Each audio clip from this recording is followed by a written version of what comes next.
Okay, one true or false question. Yes. Components with high current draw are less likely to generate EMC issues. What? It's a question, true or false? That's false. It should be obvious. Yeah, that was obvious. Okay, another true-false question.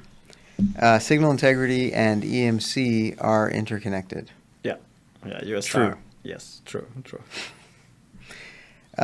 Shielding is the only solution to resolve EMI. False. False.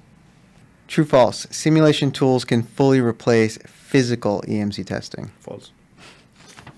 Poor PCB layout is one of the leading causes of EMC failures. True. Higher frequency designs are more prone to EMC challenges than lower frequency designs. True. Higher current switching I designs know, that's a better question. are more prone to EMC. Higher current switches. Yeah, Yes. higher current switching. True. And then, and RF designs. Are RF designs more prone to EMC issues? Yeah, definitely. True. So reducing trace lengths can help minimize EMI issues. Yes, it can help.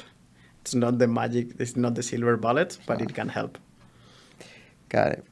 Let's see. So what are you saying is that reducing the PCB size helps?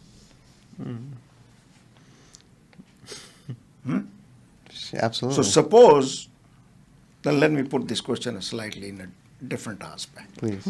That if you start using 2 mil technology instead of 5 mil technology for traces and then, spaces, Then you are paying a little bit more. that's okay. Assume the PCB is the same cost. Okay, same cost.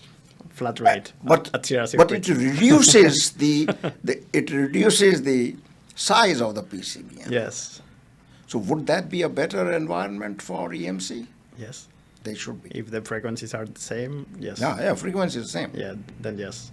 Because, Wonderful. yeah. I think we're going to start marketing our technology. If you manage that people use the same frequencies, then go ahead.